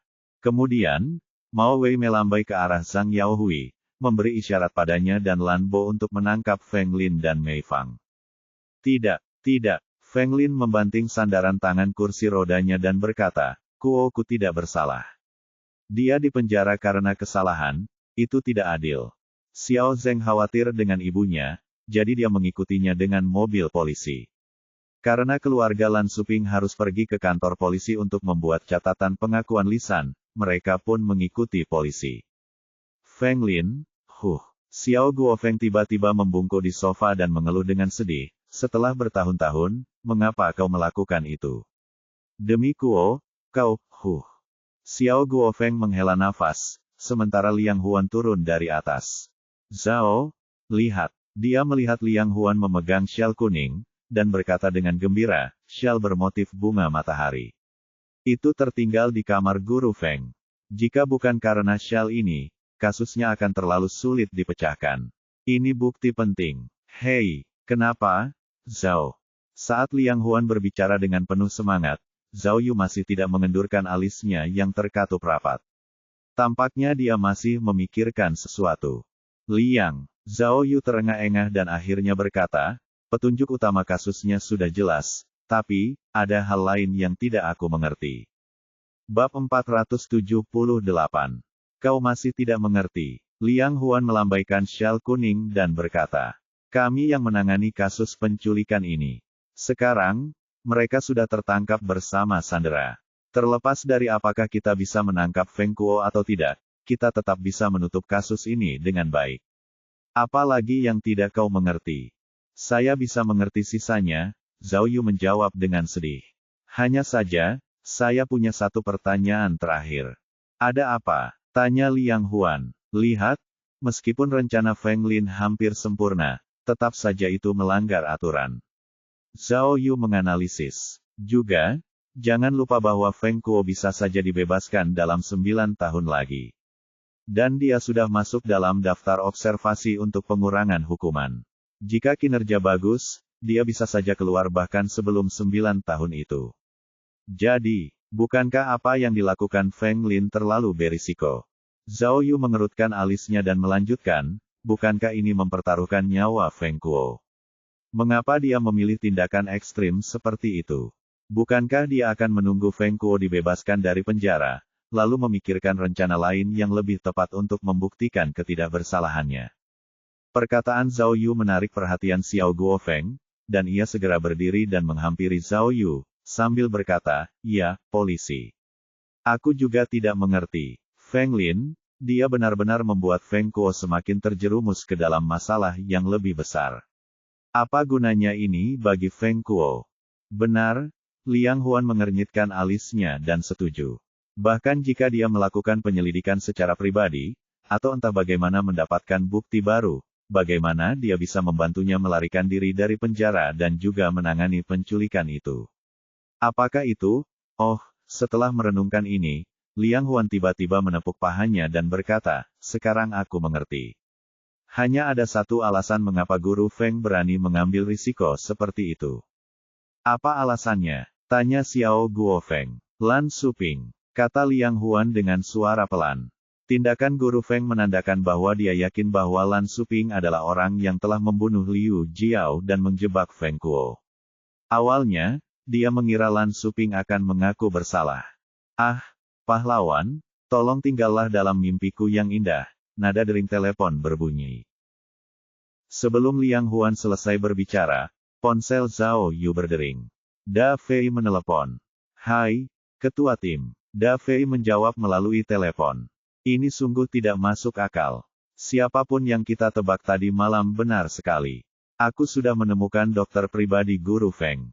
Akhirnya, setelah kami mendapatkan catatan medis Guru Feng, ternyata dia sudah mulai pulih 3 bulan setelah pendarahan otaknya. Itu berarti 2 tahun lalu, dia bahkan sudah bisa berjalan. Jadi, jika kamu mengatakan bahwa dia masih di kursi roda, dia pasti berpura-pura. Da Fei semakin berteriak karena kegembiraannya. Da Fei begitu sibuk mencari dokter pribadi itu, sehingga dia belum tahu bahwa Feng Lin telah ditangkap. Baiklah, oke, bagus sekali. Zhao Yu tidak repot-repot menjelaskan lebih lanjut saat itu, tetapi memujinya dengan kasar. Namun, tepat saat Zhao Yu ingin menutup telepon, Da Fei melanjutkan, tunggu. Ketua tim Zhao, saya harus memberitahu Anda hal lain. Menurut dokter pribadi, meskipun Guru Feng Lin telah pulih dari pendarahan otak, ia didiagnosis menderita penyakit lain, limfoma, yang tidak dapat disembuhkan. Jadi, ia tidak punya banyak waktu lagi. Hah, Zhao Yu tercengang. Kenapa? Melihat Zhao Yu terkejut, Liang Huan dan Xiao Guofeng bingung. Oh, oke, baiklah, mengerti, terima kasih atas kerja bagusmu. Zhao Yu mengakhiri pembicaraan dengan Da Fei, lalu menutup telepon. Tepat pada saat itu, Zhao Yu tiba-tiba merasa ada batu besar yang menekannya. Kegembiraan yang diperolehnya dari penyelesaian kasus beberapa menit sebelumnya, lenyap begitu saja. Zhao, kamu baik-baik saja. Apa yang dikatakan Da Fei? Apakah dia tidak tahu bahwa kita sudah memecahkan kasusnya? Liang Huan bertanya dengan tergesa-gesa. Menurutku, Zhao Yu menggelengkan kepalanya dan berkata, jawaban atas pertanyaanku yang terakhir, sudah terjawab. Pada pukul 7:30 malam itu, jamuan makan malam perayaan untuk unit investigasi kasus utama Rong yang diadakan di ruang privat di sebuah toko perahu uap mewah. Namun, jamuan makan malam perayaan itu berbeda dari sebelumnya, karena kali ini, saat para detektif polisi duduk mengelilingi pesta hotpot mereka, tidak ada kegembiraan atau kebahagiaan. Bahkan, hampir tidak ada seorang pun yang mengeluarkan daging untuk dimakan. Setelah Feng Lin dan Mei Fang ditangkap, dalam waktu setengah jam, polisi Yunzu telah menemukan Feng Kuo, menggunakan alamat yang diberikan oleh Zhao Yu. Dengan demikian, tempat di mana Feng Kuo disembunyikan memiliki berbagai makanan yang cukup untuk memberinya makan selama setengah tahun ke depan. Dapat dilihat bahwa itu dipersiapkan dengan baik sebelumnya. Setelah itu, polisi Yunzu juga menangkap tersangka lain, Zhang Haibo. Kemudian, kasus pembobolan penjara dan kasus penculikan keduanya terbongkar. Tentu saja, di unit investigasi kasus utama Rongyang, kepemimpinan Zhao Yu dan Mao Wei tentu saja tidak bisa diabaikan. Karena mereka telah menanggung bagian terbesar dari pencapaian tersebut, mereka memperoleh pujian tinggi dari para petinggi. Semua ini membuat Kepala Biro Luan Xiao Xiao berseri-seri dengan bangga. Kepala Biro Luan ditugaskan di masa yang penuh bahaya. Sejak saat itu, sudah diketahui secara luas bahwa, apapun jenis kasusnya, cabang Rongyang dapat menyelamatkan situasi yang putus asa. Karena itu, Kepala Biro Luan sangat jelas bahwa, alasan mengapa cabang Rongyang selalu menang dan menang dalam situasi ini, terutama karena Zhao Yu. Pria yang baru saja menjadi pelanggan tetap itu dengan cepat berubah menjadi detektif polisi andalan cabang Rongyang. Seluruh Kinsan sudah tahu namanya. Namun, Zhao Yu tidak menunjukkan sedikit pun rasa senang. Ia seperti detektif polisi lainnya, yang semuanya duduk di depan panci panas dan memikirkan urusan mereka sendiri. Sayangnya, di balik setiap kasus kejahatan, ada berliter-liter air mata. Melalui kasus Feng Lin, kalimat yang diucapkan Kapten Jin ini telah meninggalkan kesan yang kuat pada Zhao Yu. Meski kasusnya sudah ditutup, dan kebenaran dalam kasus pembobolan penjara dan penculikan sudah terungkap, namun kisah yang lebih dalam di balik kedua kasus tersebut masih mengundang pikiran. Bisa dikatakan, semuanya berada di dalam dan di luar batas kewajaran. Feng Lin, sebagai seorang ibu, demi menghapus ketidakadilan yang dialami putranya, ia berani melawan hukum dan mengambil risiko seperti itu. Tindakan seperti itu tampak gegabah dan tidak bijaksana, atau bahkan gila.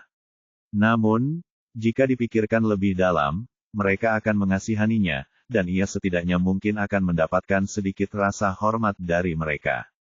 Sebenarnya, alasan mengapa Feng Lin melakukan apa yang dilakukannya adalah karena dia ingin melihat putranya, yang menurutnya benar-benar telah disakiti, direhabilitasi dengan mata kepalanya sendiri sebelum dia meninggal. Dia melakukan semua ini agar dia bisa menyelamatkan Feng Kuo dengan tangannya sendiri. Tapi, dia tetap gagal pada akhirnya.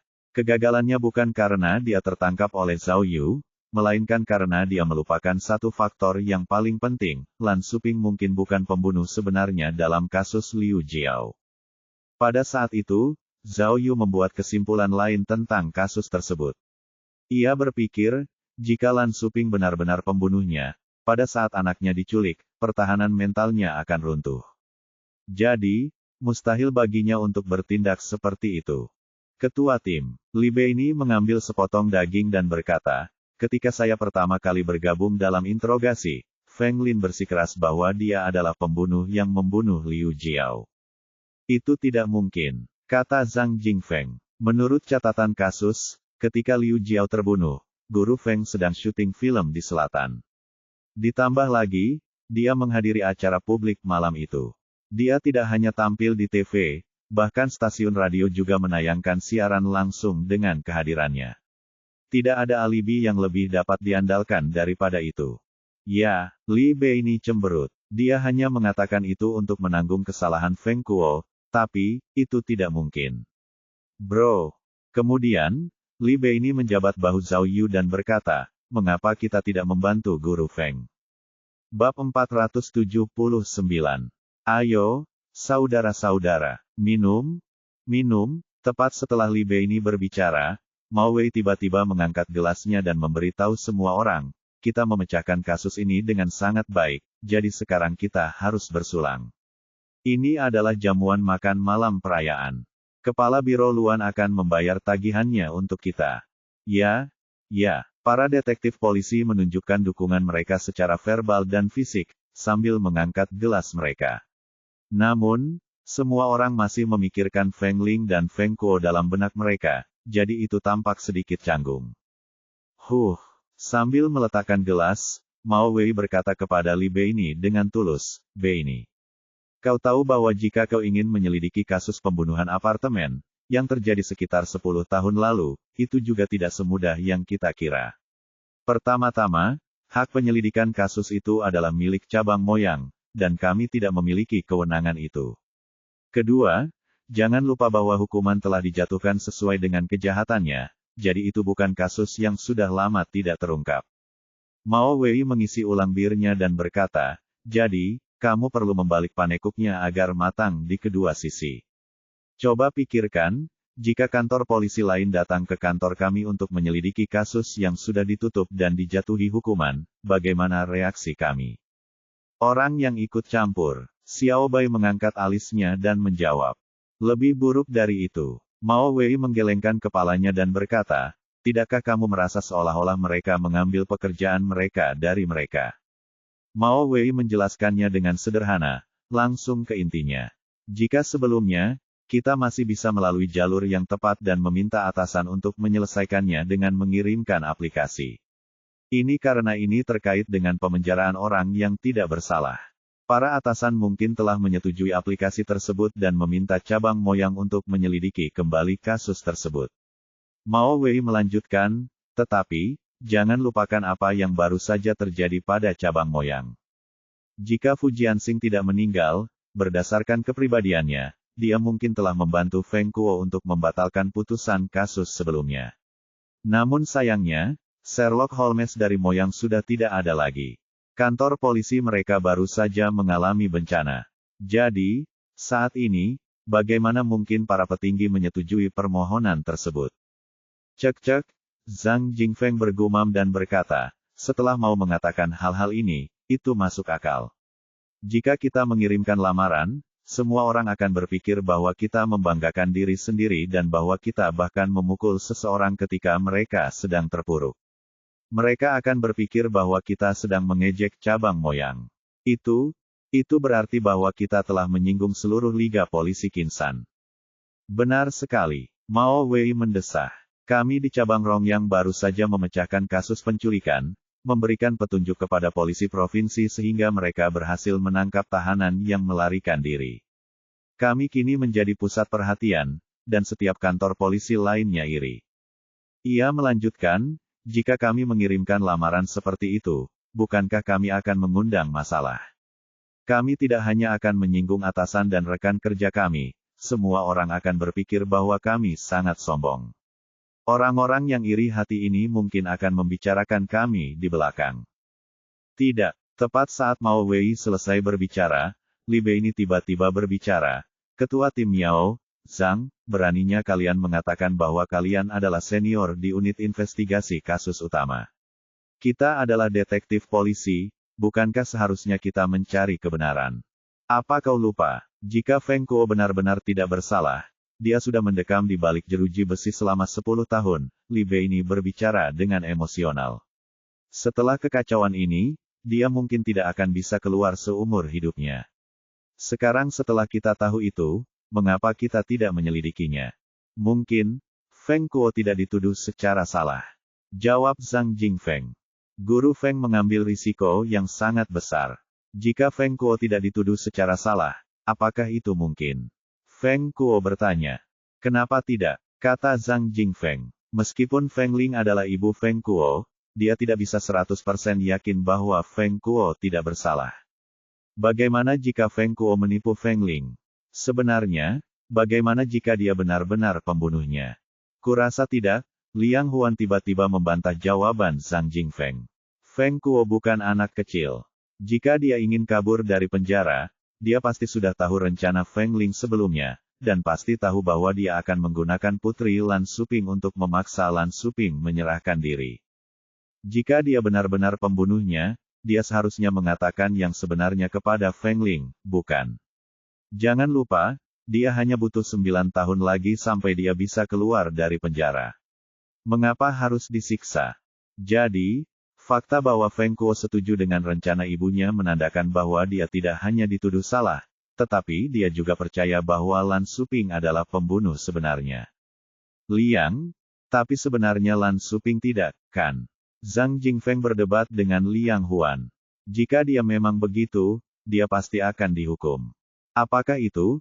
Kata Xiao Bai, selain mereka berdua, apakah ada tersangka ketiga?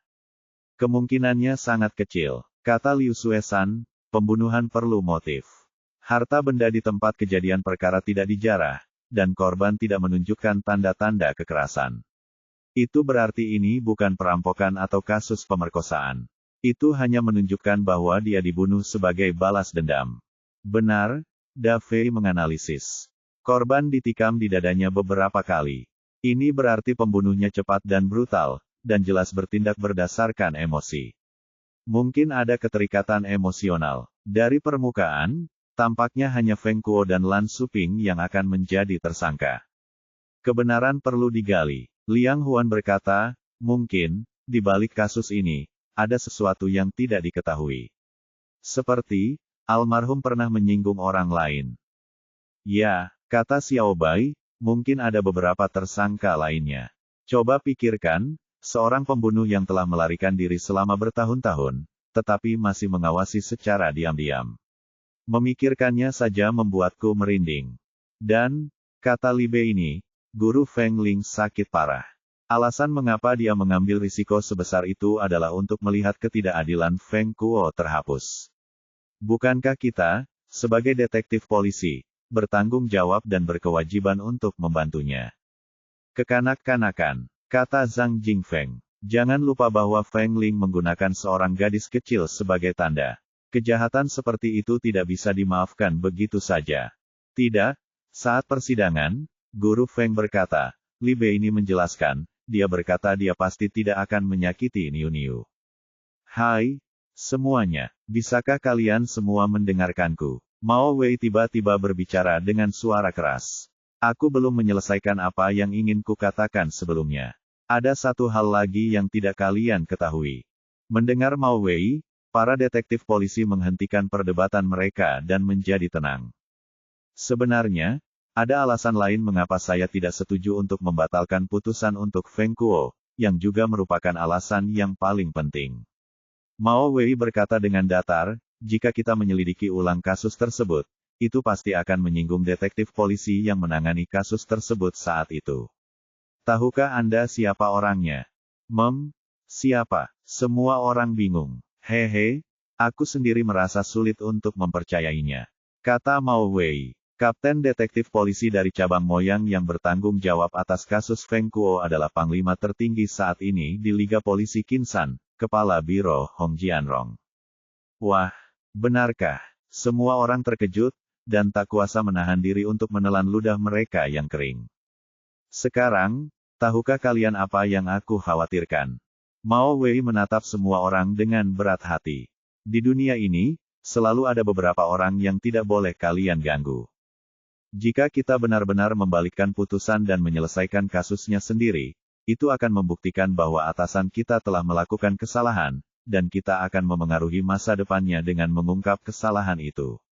Jika kita tidak dapat menyelesaikannya, atau mungkin, jika pembunuhnya benar-benar Feng Kuo, kita akan menjadi sasaran yang sangat dibenci oleh manusia dan Tuhan.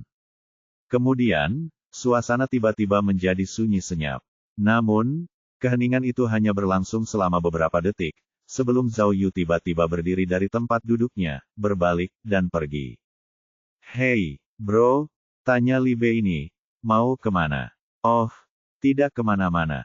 Baiklah, aku akan bicara dengan Hong. Zhao Yu berbicara dengan ringan, lalu berjalan menuju pintu. Ketika sampai di pintu, dia tiba-tiba berhenti dan berbalik. Dia melihat bahwa semua detektif polisi percaya pada apa yang dia katakan, dan mereka saling memandang dengan tidak percaya, yang membuatnya tertawa histeris. Wahaha, aku bercanda, tidak bolehkah aku pergi ke toilet? Bab 480. Saat itu pukul 1 pagi. Malam musim gugur mulai terasa dingin. Zhao Yu tidak yakin apakah dia sudah tidur atau belum. Namun, ketika dia mendengar pemberitahuan berakhir, dia tahu bahwa dia sudah pasti bangun sekarang. Karena ia telah memecahkan kasus penculikan dan kasus pelarian dari penjara hari itu, dan juga telah mendapatkan pengembalian uangnya sebesar 300.000, Zhao Yu bersiap untuk tingkat penyelesaian ajaibnya yang sangat tinggi. Seperti yang diharapkan, sistem memberitahunya bahwa tingkat penyelesaian ajaib hari itu adalah 138%. Ia diberi 5 perangkat sebagai hadiah. Saat membuka bilah perangkat, ia melihat bahwa ia dianugerahi 5 perangkat yang sama, yang disebut peramban tak terlihat. Menurut pengantar, fungsi perangkat tersebut adalah untuk memungkinkannya menjelajah internet tanpa perangkat tambahan lainnya. Cek. Pada pandangan pertama, fungsi tersebut tampaknya tidak terlalu unik, dan bukan perangkat tingkat 1 atau perangkat khusus. Tampaknya, dengan tingkat penyelesaian 138%, perangkat ini tampaknya tidak cukup baik, jadi ia menolak untuk membuang apapun. Namun, setelah Zhao Yu memeriksanya lebih saksama, ia memiliki ide yang sama sekali berbeda. Ternyata, menurut deskripsi perangkat tersebut, kelima perangkat tersebut merupakan versi yang telah disempurnakan. Perangkat ini telah menyempurnakan mesin pencari pada peramban. Dengan kata lain, perangkat ini dapat mencari hal-hal yang tidak dapat dicari di situs web biasa, seperti item terenkripsi, dan dapat secara otomatis menyaring informasi yang tidak valid atau tidak benar. Oh, benda ini, Zhao Yu berpikir, jika ia dapat mencari hal-hal yang biasanya tidak dapat diperiksa secara daring, itu akan menjadi perangkat yang cukup praktis. Kekurangannya adalah, setelah fungsinya diperkuat, ia hanya dapat mencari satu entry dalam satu waktu. Wah! Berbaring di tempat tidur, Zhao Yu menghela napas panjang. Alasan mengapa dia tidak bisa tidur nyenyak bukanlah karena Feng Ling dan Feng Kuo. Meskipun Mao Wei dan Zhang Jingfeng telah membuatnya tampak begitu serius selama makan malam perayaan, tidak peduli seberapa sulit kedengarannya, rintangan ini tidak dapat dianggap sebagai kesulitan di mata Zhao Yu. Sebenarnya, Zhao Yu tidak peduli dengan para petinggi, atau menjadi sasaran dan dibenci oleh siapapun. Semua itu tidak membuatnya jera, dan dia sangat ingin menyelesaikan kasus itu sehingga 8 ekor kuda pun tidak akan mampu menariknya kembali dari keputusannya. Sebenarnya, ketika dia menyelidiki kasus penculikan itu, Zhao Yu sudah berusaha mencari tahu kebenarannya saat itu. Meskipun kasus itu sangat sulit diselidiki, Zhao Yu terus berusaha menyelidikinya, tidak membiarkannya kalah. Apa yang dikhawatirkan Zhao Yu sama sekali tidak ada hubungannya dengan Feng Ling dan putranya, tetapi justru berhubungan dengan Miao Ying. Ternyata, sejak pesan WeChat terakhir yang dikirim Miao Ying kepadanya, Zhao Yu tidak dapat menghubunginya. Ponselnya tidak dapat terhubung dengan ponselnya, dan pesan serta teks WeChat tidak dibalas. Dia tidak tahu apa yang sedang terjadi padanya. Menurut pemahaman Zhao Yu tentang Miao Ying, dia tidak akan mengabaikan pesannya dalam waktu yang lama. Bahkan jika dia menemui masalah, dia akan mencoba mencari cara untuk memberitahunya. Namun, tidak ada kabar tentang Miao Ying sama sekali. Apakah karena Miao Ying ingin menyelidiki kasus-kasus di buku catatan sampul kuning itu, dan ibunya menentangnya, jadi dia ditawan? Atau mungkin Miao Ying menceritakan semuanya kepada keluarganya, dan karena dia berasal dari keluarga kaya dan berpengaruh, mereka tidak bisa menerima Zhao Yu si orang desa. Dan mungkin mereka bertengkar karena itu. Apapun alasannya, setidaknya dia bisa memberi kabar terbaru. Saat mereka menjalin hubungan, demi menunjukkan rasa hormat terhadap privasi Miao Ying, Zhao Yu tidak pernah menanyainya tentang status keluarganya, juga tidak pernah menggunakan alat pelacak atau penyadap apapun padanya. Namun, Zhao Yu mulai menyesali keputusan ini. Lupakan alamat aslinya, dia bahkan tidak bisa memastikan apakah Miao Ying masih di negara ini. Zhao Yu merasa, jika ia masih belum mendapat kabar dari Miao Ying, ia harus mencari cara untuk mencarinya. Ia tidak bisa terus-terusan begini. Meskipun sudah larut malam, Zhao Yu tidak mengantuk, semua itu karena ia khawatir pada Miao Ying. Dan karena dia juga bosan, dia merokok. Saat dia menikmati rokoknya, dia menerima heksagram lagi. Dia tidak yakin apakah itu berarti dia akan maju dalam kasus pembunuhan Flat. Atau apakah akan ada kasus baru keesokan harinya. Selain itu, Zhao Yu mulai mengotak-atik misi sampingannya. Ia semakin terbiasa dengan cara melakukannya, dan berhasil menemukan lokasi keajaiban dari peta dalam beberapa menit. Misi sampingan itu tampak ajaib. Karena Zhao Yu belum tahu apa gunanya poin yang terkumpul dari pertemuan ajaib itu, ia hanya melihat setiap pertemuan ajaib sebagai cara untuk menjadikannya orang baik yang melakukan perbuatan baik. Setiap kali setelah menemukan lokasi pertemuan ajaib, Zhao Yu masih akan merasakan sensasi yang mendebarkan. Terkadang, saat mengetahui lokasi pertemuan, tetapi tidak tahu apa yang akan terjadi di sana, rasa antisipasi yang kuat akan muncul. Itulah sebabnya, setelah misi sampingan diberikan, hal itu kembali menarik perhatian Zhao Yu. Menurut heksagram, keajaiban itu akan terjadi di timur laut, 6 km jauhnya. Ketika Zhao Yu menatap peta, sebuah batangan aroma mawar yang menarik perhatiannya. Secara teori, itu hanya sebuah bar. Keajaiban itu tidak akan banyak, jadi tidak sepadan dengan kegembiraannya. Namun, nama Rose Fragrance Bar berbeda, karena Zhao Yu sangat familiar dengan nama itu. Ternyata, pada malam saat ketua tim Kuping terbunuh, tersangka Hou Meng sedang minum di bar tersebut. Kemudian, ia juga ditangkap oleh Zhao Qing di tempat parkir bar tersebut, dan kemudian dijebak sebagai pembunuh. Lalu, misi sampingan hari ini telah mengarahkannya ke sana secara tak terduga. Mungkinkah ini adalah petunjuk tersembunyi? Jika demikian, ia harus pergi dan memeriksanya. Awalnya, ia sedikit mengantuk.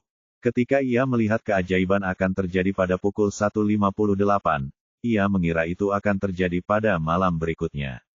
Oleh karena itu, ia berbaring dan bersiap untuk tidur. Namun, ia segera menyadari bahwa, setelah lewat tengah malam, hari itu akan menjadi hari yang benar-benar baru. Dengan kata lain, 0158 adalah hari itu. Lebih tepatnya, saat itu juga. Zhao Yu melirik arlojinya, saat itu hampir pukul 1.45 pagi, dan keajaiban akan segera terjadi. Ini. Agar tidak melewatkan petualangan ajaib itu, Zhao Yu segera bangun dari tempat tidur untuk berpakaian. Dia bahkan tidak mencuci mukanya, lalu turun ke bawah untuk mengendarai mobilnya. Jarak 6 kilometer tidaklah jauh, ditambah lagi tidak ada seorang pun di jalan di tengah malam, jadi Zhao Yu bergegas ke tempat parkir Rose Fragrance Bar pada pukul 1.57. Berdasarkan pengukuran akurat pada peta di ponselnya, Zhao Yu menyadari bahwa petualangan ajaib itu tidak berada di bar itu sendiri, tetapi di taman di sisi kanan bar. Karena lokasinya dekat, ia memarkir mobilnya dan berjalan menuju hutan. Misi sampingan itu benar-benar hebat. Begitu Zhao Yu sampai di sana, dia mendengar beberapa suara aneh. Setelah dia mendekat, dia terkejut melihat ada 3 anak muda, yang mendorong dan menarik seorang gadis yang mengenakan rok putih. Gadis itu bertubuh mungil dan tidak memiliki banyak kekuatan. Tidak hanya mulutnya ditutup oleh ketiga anak muda itu, tetapi dia juga diseret ke atas sepeda motor besar. Kenapa kau pura-pura tidak bersalah? Tepat saat itu, pemuda yang mengenakan celana hijau dan kaos kuning itu berteriak, hari ini, aku akan menunjukkan kepadamu kekuatanku. Ayahmu memang hebat, tetapi ayahku bahkan lebih hebat dari ayahmu. Aku katakan kepadamu, bermain denganmu hari ini adalah suatu kehormatan bagimu. Jangan mencoba melawanku. Kemudian, dia mengulurkan tangannya dan mencengkeram rok gadis itu. Dia merobeknya, dan pakaian gadis itu pun terkoyak. Wow, gadis itu berusaha sekuat tenaga, tetapi mulutnya tertutup dan kedua anggota tubuhnya dipegang erat oleh kedua orang lainnya. Mustahil baginya untuk melepaskan diri. Ya, tunggu dulu, postur dan sudut seperti ini yang paling membuat orang bersemangat. Hehe, pria di tengah memberi komando, sembari melepaskan gespernya. Zhao Yu melihat ini dan tentu saja tidak bisa hanya berdiri dan menonton. Dia melangkah maju dan berteriak, hei, lepaskan gadis itu. Zhao Yu berteriak, namun tiba-tiba tercengang, karena dia melihat 2 hal dengan jelas. Pertama, motor yang dikendarai gadis itu adalah Dodge Tomahawk yang legendaris. Motor ini jarang terlihat di negara ini, karena harganya setara dengan Ferrari. Kedua, gadis itu adalah seseorang yang dikenal Zhao Yu. Gadis berbibir hijau yang sama yang ingin bunuh diri. Apa-apaan ini? Zhao Yu hampir menggigit lidahnya. Saat dia melihat bahwa itu adalah gadis berbibir hijau, dia langsung mengangkat tangannya dan berteriak pada ketiga anak muda itu, saudara-saudara, bisakah kita membahas ini? Bisakah kalian berpura-pura bahwa aku tidak ada?